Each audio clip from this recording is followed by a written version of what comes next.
Welcome to my channel Bhajnamritam. இந்த பஜ்னாமிர்தம் சேனலில் இன்று ஒரு அசாதாரண துறவியான அபிராமி பட்டரின் கதையை பார்ப்போம் ஃப்ரெண்ட்ஸ். அவர் அபிராமி அந்தாதி என்ற தமிழ் இலக்கிய படைப்பை எழுதியுள்ளார். மேலும் பல்வேறு இலக்கிய படைப்புகளையும் எழுதியுள்ளார்.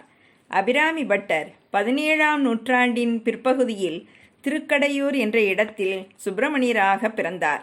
தமிழ்நாட்டில் உள்ள திருக்கடையூர் அமிர்தகடேஸ்வரர் என்று அழைக்கப்படும் சிவபெருமானின் இருப்பிடமாகவும் அவரது துணைவியார் சக்தி தேவி அபிராமி அம்மன் என்றும் அழைக்கப்படுகிறார்.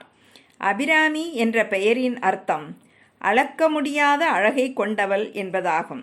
தமிழ், சம்ஸ்கிருதம் மற்றும் ஜோதிட அறிவியலில் புலமை பெற்றவராக இருந்தபோதிலும் சுப்பிரமணியன் ஒரு எளிய மனிதர்.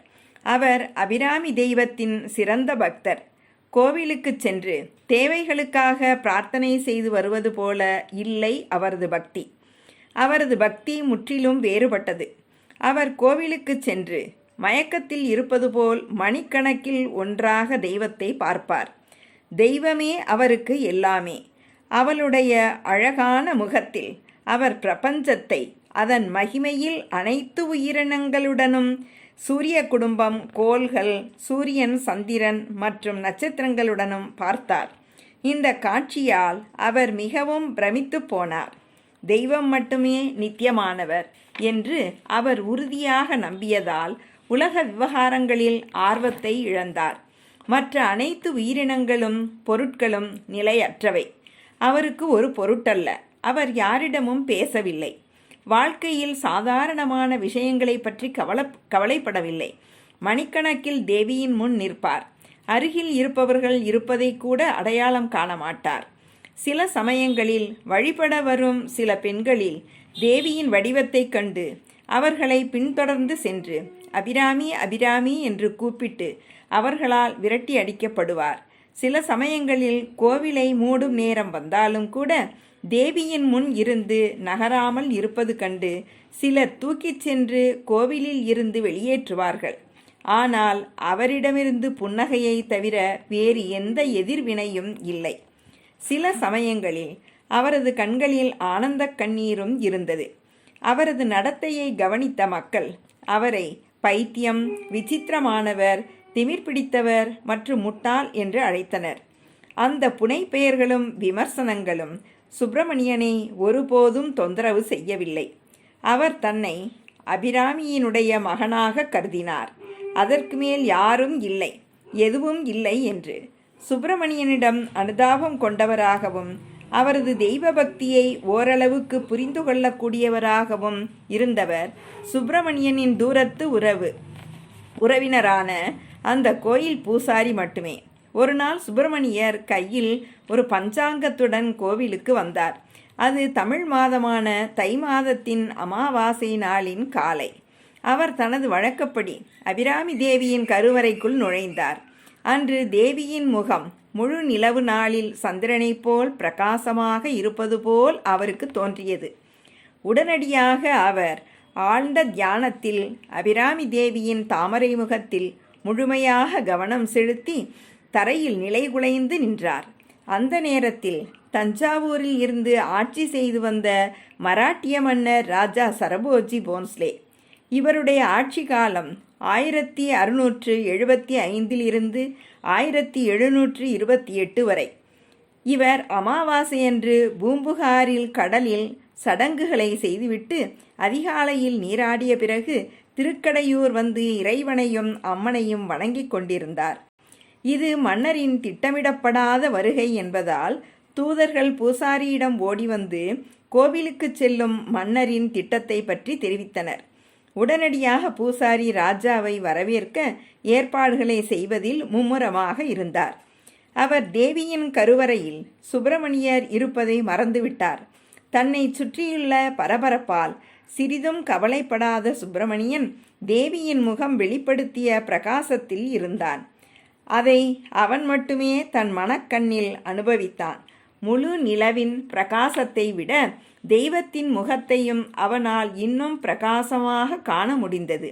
கண்களை மூடி அவன் தன் சொந்த உலகில் சிரித்து கொண்டிருந்தான். கடைசி நேரத்தில் சுப்பிரமணியன் இருப்பதை கவனித்த பூசாரி விரைந்து வந்து, சுப்பிரமணியன், இங்கிருந்து போ, ராஜா தரிசனத்திற்கு வருகிறார் என்றார். அது பலனளிக்கவில்லை. அப்போது காவலர்கள் கோவிலுக்குள் நுழைவதை கண்டார்.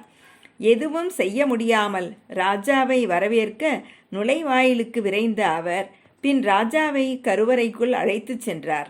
ராஜா கருவறைக்குள் நுழைந்தபோது தெய்வத்தின் முன் வேறொருவர் கைகளை கூப்பி பிரார்த்தனை செய்து கொண்டிருந்ததை கண்டார்.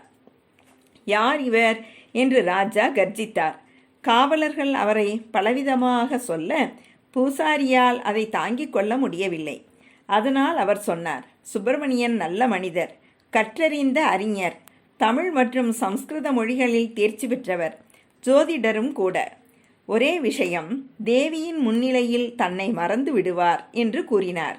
அந்த துல்லியமான தருணத்தில் சுப்பிரமணியன் தேவியை நோக்கி மற்றவர்கள் கேட்கும் வகையில், அன்னை அபிராமியே, இன்று வெளியே இருக்கும் சந்திரனை விட உங்கள் முகம் 1000 மடங்கு பிரகாசமாக இருப்பது ஏன்?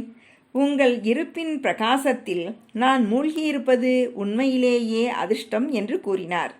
அப்போது ராஜா, நீங்க ஒரு சிறந்த ஜோதிடர்னு கேள்விப்பட்டேன். ஆனா இப்போதான் தேவியின் முகத்தை இன்றைக்கு சந்திரனை விட 1000 மடங்கு பிரகாசமாயிருக்குன்னு நீங்க புகழ்ந்ததை கேட்டேன் என்றார். ஆமாம், நீங்கள் சொல்றது சரிதான் ராஜா என்று சுப்பிரமணியன் பதிலளித்தார். இன்றைக்கு முழு நிலவா?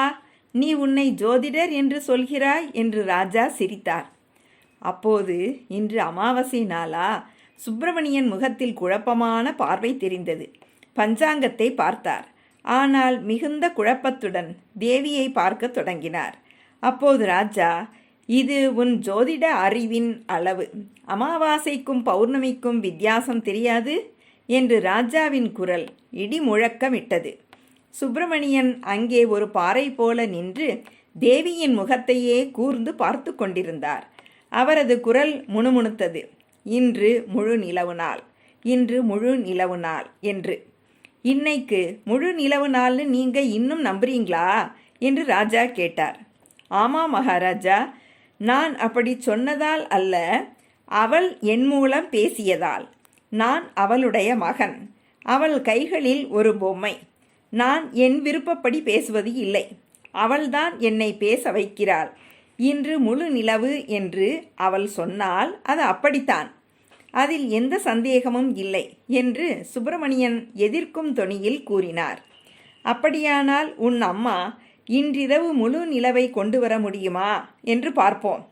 முழு நிலவு தோன்றினால் நீ காப்பாற்றப்படுவாய். அப்படி நடக்கவில்லை என்றால் நீ உன் உயிரை கொடுக்க வேண்டியிருக்கும் என்று சொன்னார். ராஜாவின் தீர்ப்பை கேட்டு சுப்பிரமணியன் மனம் உடைந்து போவார் என்று அனைவரும் எதிர்பார்த்தபோது அமைதியான குரலில், ஓ ராஜா, நீங்கள் உங்கள் முடிவை சொன்னாலும் நான் எந்த தவறும் பேசவில்லை என்று நான் உறுதியாக கூறுகிறேன். என் வார்த்தைகள் அவளுடையவை. நீங்கள் அவளுக்கு சவால் விட்டதால் அந்தாதி வடிவத்தில் அவளை பற்றி 100 பாடல்களை பாட வேண்டும் என்ற எனது நீண்ட நாள் ஆசையை நிறைவேற்ற விரும்புகிறேன். நான் 100 பாடல்களை படித்து முடிப்பதற்குள் நீங்கள் சந்திரனை காண்பீர்கள் என்று நான் உறுதியாக நம்புகிறேன் என்றார். சந்திரன் தோன்றாவிட்டால் என்ன செய்வது என்று கேட்க, சரி, அப்படியானால் உங்கள் மூலம் என்னை தண்டிப்பது அவளுடைய விருப்பமாக நான் எடுத்துக்கொள்வேன். நான் எனது 100வது பாடலை முடிக்கும்போது நீங்கள் என்னை கொல்லலாம் என்றார். சரி, இன்றிரவு தண்டனைக்கு தயாராக இரு என்று மன்னர் கருவறையை விட்டு வெளியே நடந்து சென்றார். அந்தாதி பாட வேண்டும் என்ற தனது கனவு நனவாகப் போகிறது என்பதை நினைத்து சுப்பிரமணியனின் மனம் தெய்வீக பரவசத்தாலும் அளவிட முடியாத மகிழ்ச்சியாலும் நிறைந்தது. விரைவில் அன்றிரவு நடக்கவிருந்த நிகழ்வு பற்றிய செய்தி ஊரில் பரவியது. எல்லோரும் கூடிவிட்டார்கள். கோவிலுக்கு வெளியே உள்ள தரை தண்டனைக்காக தயாராகி கொண்டிருந்தது. தண்டனை என்னவென்றால், கீழே நெருப்பு மூட்டப்பட்டு மேலே சுப்பிரமணியன் உயரமான மேடையில் அமர்ந்திருப்பார். ஆரம்பத்தில் வீரர்கள் கயிறுகளை மிக உயரமாக பிடித்து கொண்டு இருப்பார்கள். ஒவ்வொரு பாடலுக்கு பிறகும் கயிறுகள் சில அங்குலங்கள் குறைக்கப்படும். 100வது பாடலின் போது சந்திரன் தோன்றவில்லை என்றால் சுப்பிரமணியனுடன் மேடை நெருப்பு குழிக்குள் விடப்படும். சூரியன் மறைந்து இருள் சூழ்ந்ததால், குறிப்பாக அமாவாசை நாள் என்பதால் அந்த இடம் இருளில் மூழ்கத் தொடங்கியது. விரைவில் மன்னர் தனது பரிவாரங்களுடன் வந்தார். மன்னர் சைகை காட்டியபடி காவலர்கள் சுப்பிரமணியனை வீரர்கள் பிடித்திருந்த கயிறுகளில் தொங்கியபடி மேடையில் அமர வைத்தனர். அவர் அமர்ந்தவுடன் மேடை உயரமாக இழுக்கப்பட்டு கட்டைகள் தீப்பிடித்தன. அனைவரின் பார்வையும் சுப்பிரமணியன் மீது இருந்தது. அவரது கண்கள் மூடியிருந்தாலும் மனக்கண்ணில் அவரது தாயார் அபிராமி தேவி மீது முழுமையாக கவனம் செலுத்தியது. திடீரென்று கம்பீரமான குரலில் சுப்பிரமணியன் தாரமர் கொன்றையும் என்ற விநாயகப் பெருமானை சாந்தப்படுத்தும் பாடலை பாடத் தொடங்கினார். பாடல்கள் ஒவ்வொன்றாக பாடப்பட்டன. ஒவ்வொரு பாடலுக்கு பிறகும் மேடை தாழ்த்தப்படுவதையும் தனது மேடையின் அடியில் எரியும் மரக்கட்டைகளின் வெப்பத்தையும் பொருட்படுத்தாமல் 77 பாடல்களை பாடியிருந்தார். 78வது பாடலை அவர் முடித்தபோது அது முழு நிலவுக்கு சமமான வைர காதணிகளுடன் கூடிய தெய்வத்தின் ஒளிரும் முகத்தை பற்றியது. ஒரு அதிசயம் நடந்தது. ராஜா மற்றும் நிகழ்வை பார்த்து கொண்டிருந்த அனைவரும் மிகவும் பிரமிப்புடன் ஒரு தெய்வீக தெய்வத்தின் ஒளிரும் உருவம் அடிவானத்திலிருந்து எழுவதை கண்டது. அவர்கள் அதிர்ச்சியுடன் பார்த்து கொண்டிருந்த போது தெய்வம் தனது காதணியை கலற்றி வானத்தில் வீசியது. அடுத்த கணம் அந்த பகுதி நிலவொளியால் நிரம்பி வழிந்தது. முழு நிலவு அவர்களுக்கு முன்னால் பிரகாசமாக பிரகாசித்தது.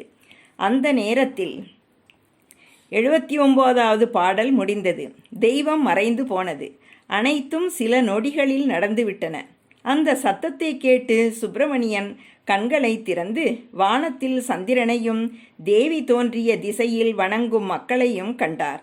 தனது எண்ணப்படி 100 பாடல்களை பாடினார்.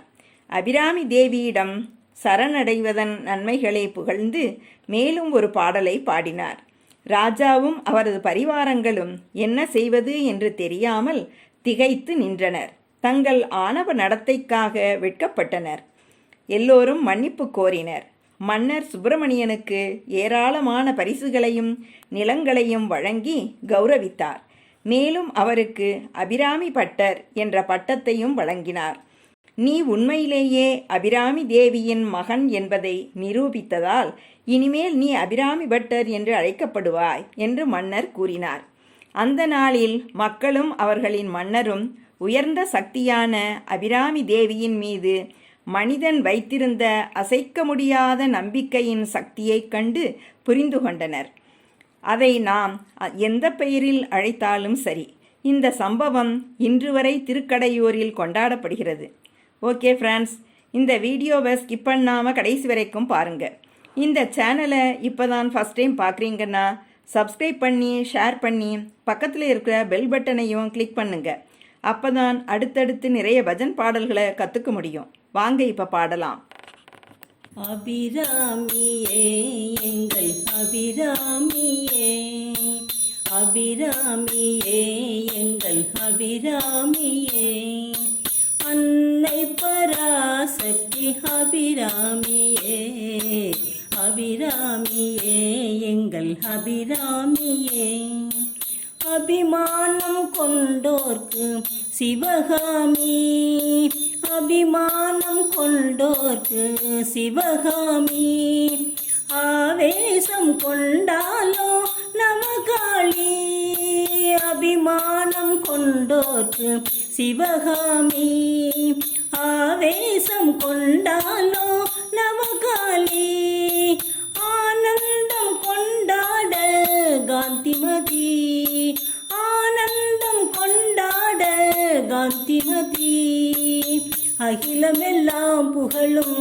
பார்வதியே, அகிலமெல்லாம் புகழும் பார்வதியே, அபிராமியே எங்கள் அபிராமியே, அன்னை பராசக்தி அபிராமியே, அபிராமியே எங்கள் அபிராமியே, பண்பான மயிலையில் கற்பகமே, பாரெல்லாம் காத்திரும் அற்புதமே, பண்பான மயிலையில் கற்பகமே, பாரெல்லாம் காத்திடும் அற்புதமே சொல்லெடுத்தாள் இவள் பங்கஜேஸ்வரி வில்லெடுத்தாள் இவள் சாமுண்டீஸ்வரி சொல்லெடுத்தாள் இவள் பங்கஜேஸ்வரி வில்லெடுத்தாள் இவள் சாமுண்டீஸ்வரி அபிராமியே எங்கள் அபிராமியே அன்னை பராசக்தி அபிராமியே அபிராமியே எங்கள் அபிராமியே தாமரையில் இவள் தனலக்ஷ்மி பூமலரில் இவளே புவனேஸ்வரி தாமரையில் இவள் தனலக்ஷ்மி பூமலரில் இவளே புவனேஸ்வரி வினையை கொண்டிருக்கும் கலைமகளே வீட்டிற்கு வீடு அலைமகளே வினையை கொண்டிருக்கும் கலைமகளே வீட்டிற்கு வீடு அலைமகளே மேலான காஞ்சியிலே காமாட்சி மேன்மையான காசியிலே விசலாட்சி மேலான காஞ்சியிலே காமாட்சி மேன்மையான காசியிலே விசலாட்சி மேதினியோர் புகழ் மதுரை மீனாட்சி மீனாட்சி மேதினியோர் புகழ் மதுரை மீனாட்சி மீனாட்சி அபிராமியே எங்கள் அபிராமியே அன்னை பராசக்தி அபிராமியே அபிராமியே எங்கள் அபிராமியே அபிராமியே எங்கள் அபிராமியே. ஓகே ஃப்ரெண்ட்ஸ், அடுத்த பாடலில் சந்திக்கலாம் ஃப்ரெண்ட்ஸ். தேங்க்யூ.